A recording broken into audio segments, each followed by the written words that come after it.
В безбрежной тайге, среди непроходимых лесов и шороха листвы, 4 мужчин, среди которых был старик Иван, двигались по узким тропам. Каждый из них был обезображен временем и жизненными трудностями, но никто не мог сравниться с мудростью старого лесника Ицы. Иван, время которого приближалось к закату, обрел внутренний покой в гармонии с природой, но однажды его жизнь приняла мрачный поворот. Случайно он наткнулся на закопанный заначку бандитов с краденым оружием, когда гулял в поисках редких ягод и трав. Это открытие стало для него роковым. В мгновение ока его мир, полный спокойствия и умиротворения, разрушился. Бандиты, заметив старика, быстро окружили его и без лишних слов вынесли приговор. Подсознательно понимая, что витающая вокруг них атмосфера уже ухудшилась, Иван почувствовал, как его сердце замерло от страха.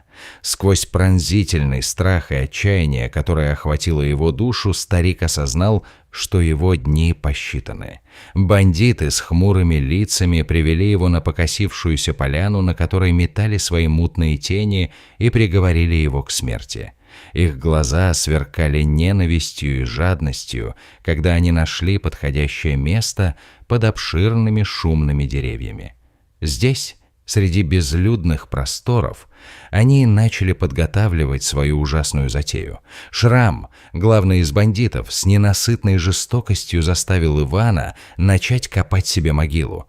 Его голос звучал как резкий шорох ветра, содержавший в себе угрозу, побуждая старика извиваться от боли и унижения. Иван, зная, что у него нет выбора, начал работать, и каждый удар лопаты по земле отдавался в его сердце. Бандиты наслаждались зрелищем, сидя вокруг на столах из поросшей мхом земли, выпивая водку и закуску. Они поднимали тосты за свою злобную удачу, и смех их раскатывался по лесу, как далекие громогласные раскаты грома. В это время Иван, копая новую яму в своей судьбе, погружался в воспоминания о том, как 3 года назад он спас волчонка. Эти воспоминания обрушивались на него, как морская волна, способная на миг затопить все печали, когда он выхаживал это беззащитное создание. Он кормил волчонка, заботился о нем, и когда пришла пора, отпустил на волю, ощущая мечту о том, что создание возвратится когда-нибудь. Теперь, когда он стоял на той же поляне, его сердце дрогнуло от горькой иронии судьбы. С каждым ударом лопаты холодный ветер шевелил деревья, будто слушая его воспоминания о волчонке, прежде чем освободить его от оков и вернуть природе.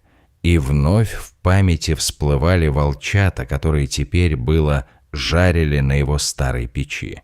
Прошлое и настоящее пересекались в этом странном болезненном течении времени. Когда старик медленно копал, к нему стали доходить посторонние звуки. Из темного леса послышался протяжный вой волков. На этот раз он заставил бандитов замереть в страхе, а Иван, чуя приближение силы, пронизал морозный воздух надеждой. Вой волков не был просто звуком. Это была сигнализация о приходе тех, кто поддерживал порядок в их странном мире. Бандиты взяли в руки оружие и стали рассматривать темный лес с дрожью на руках. Их лица исказились от ужаса, когда волчий вой обрушился на них, как тяжелая завеса.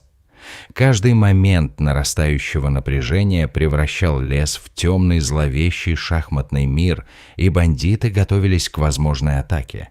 А Иван продолжал копать, сжимая лопату, чувствуя, как его сила возрастает с каждым костлявым движением. Его руки были покрыты стертой землей, но взор его горел уважением к дикой природе, той, которая всегда защищала его на протяжении всех этих лет. Когда на поляну вышло существо, все замерли, затаив дыхание. Оно двигалось плавно и бесшумно, как призрак, и в то же время выглядело так же удивительно, как и страшно. Это присутствие, которое незаметно разразило собственные размышления бандитов, создало вокруг атмосферу зловещего ожидания, которая сжала сердца и заставила взглядов скреститься.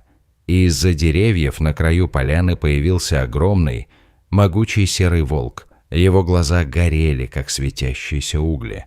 Он остановился, рассматривая своего спасителя, Ивана, а не озлобленных бандитов, готовых к нападению.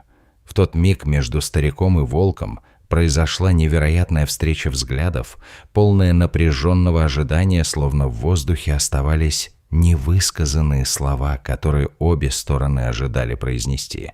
Волк двигался вперед, его осанка выражала силу и мужество, а в серых глазах читались древние униженные травмы, как будто он не просто завидовал той судьбе, что довелось познать Ивану.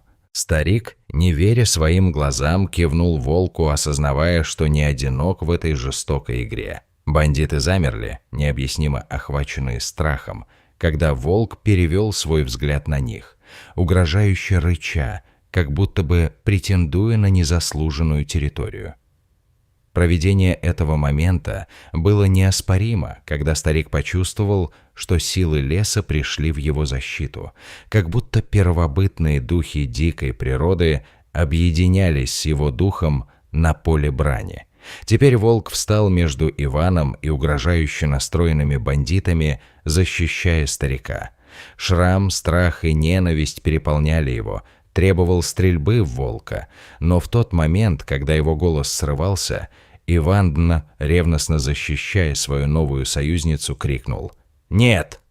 Этот крик, полный силы и предостережения, заблудился в воздухе, и Шрам на мгновение замер, словно осознал силой, что наседает вокруг него.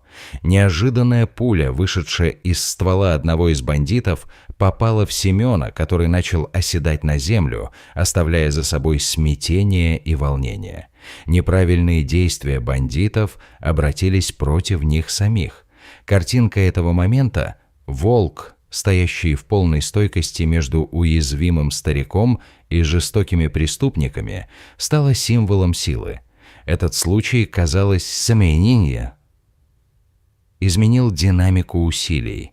И когда еще несколько волков вышли из леса, всюду заполнилась еще одна стена, добавляющая уверенности и защитной мощи к подобной заранее поддержанной армии. Наконец вожак оказался среди них, и его старый взгляд на Ивана воспалил надежду. Как только волки окружили поляну, и их число возросло до 6, они не нападали на бандитов, но их присутствие создавало давление для того, чтобы у злодеев нарастало чувство страха и безысходности. Иван же, наблюдая за вожаком и его свитой, узнал в нем спасенного им 3 года назад волчонка, который теперь превратился в могущественное существо. Никогда еще он не ощущал такой глубокой связи с животными, как в этот момент. Бандиты начали осознавать, что не только попали в ловушку, но и сами стали жертвами, настоящими охотниками, которые теперь вместо них были охотниками с острыми зубами и голодными взглядами. Лысый, Колька, Змей и Шрам, охваченные паникой, начали понимать, что выбрали не того врага.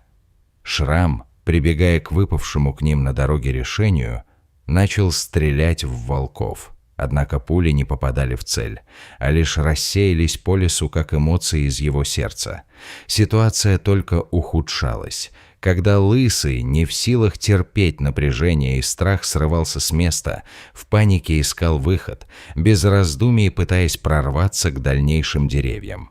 Его действия только спровоцировали еще больше волн со стороны волков. Они не обращали ни легкого внимания на их сопротивление и лишь наблюдали, как бандиты переживают собственный конец.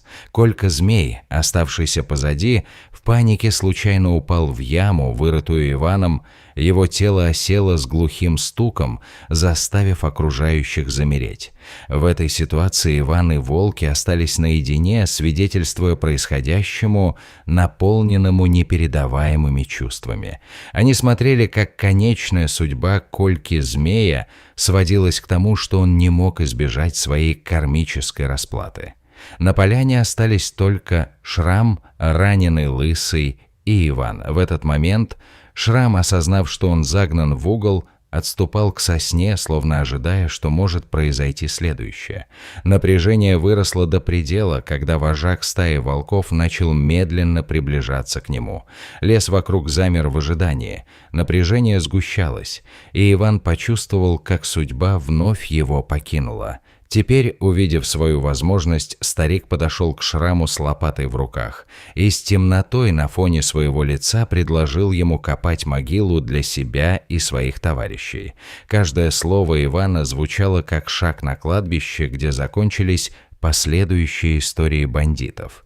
Убедившись в том, что у них нет выхода, Шрам с неохотой начал копать, словно бы став на границу между жизнью и смертью.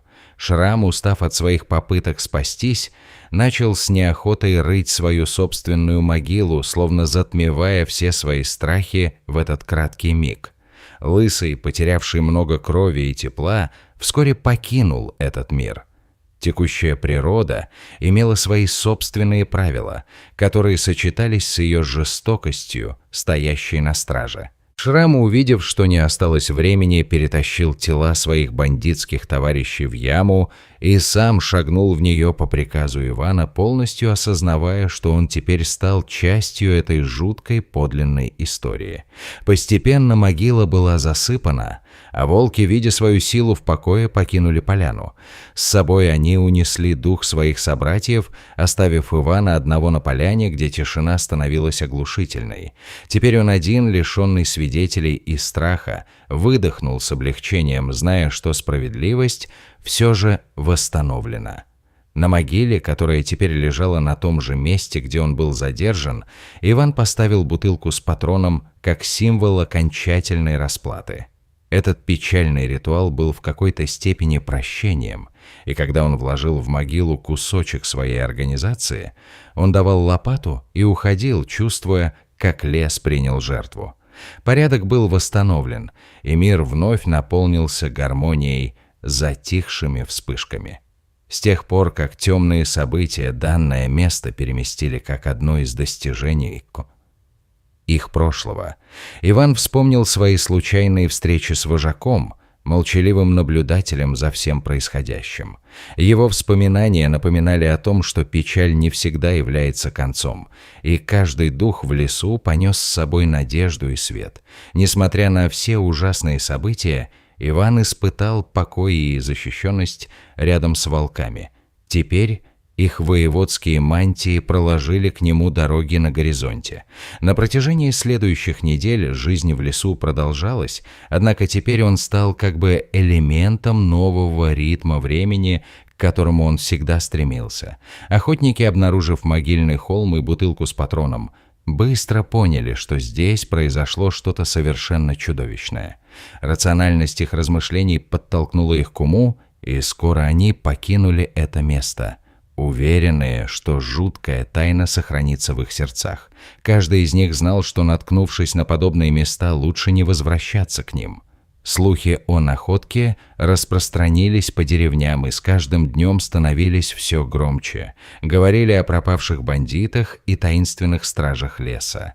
Каждый, кто слышал эти истории, мог чувствовать витающую в воздухе магию, как волны сохранившихся воспоминаний о старике и дикой природе, которая наконец-то восстановила баланс.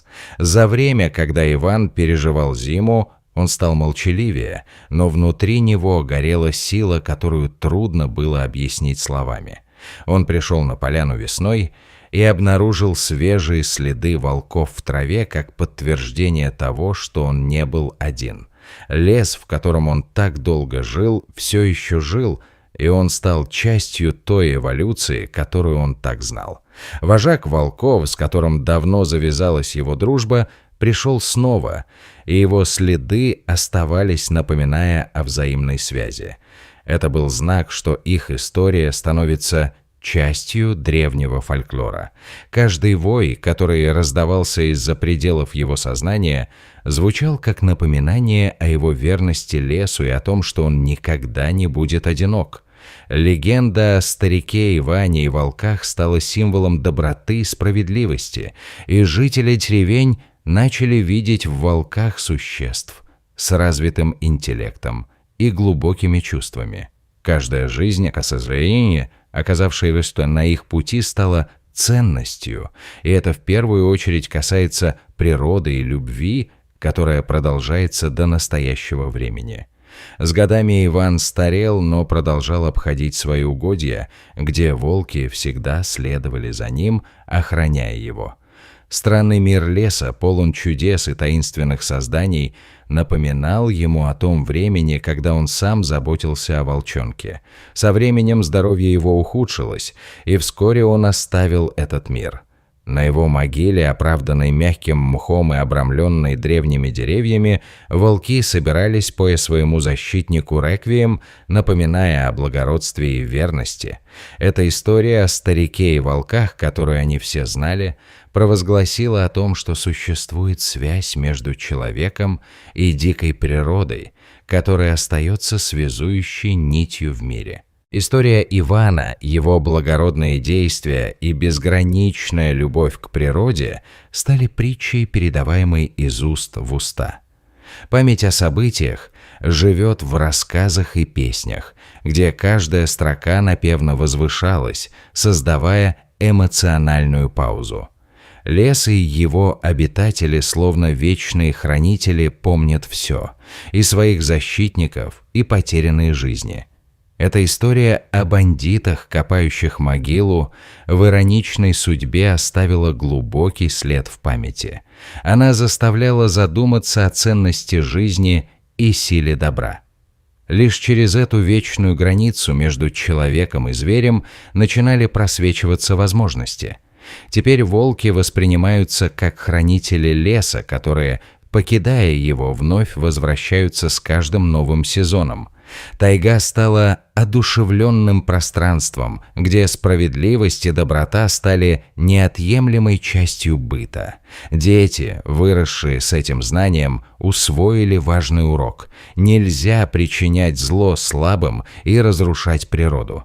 Легенда об Иване и Волке оберегает лес и его жителей лучше любых запретов. Надежда на сохранение гармонии в жизни восстанавливает доверие к животным, и священная связь между ним и окружающей природой вновь наполняет этот мир. Зло будет повержено теми, кто ценит жизнь и справедливость.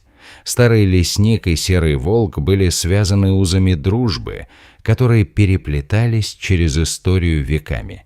Именно эта связь между человеком и дикой природой остается жизненной и действенной. История, рожденная в сердце справедливой сибирской тайги, продолжает жить, призывая к любви, уважению и ответственности к каждому существу на этой планете.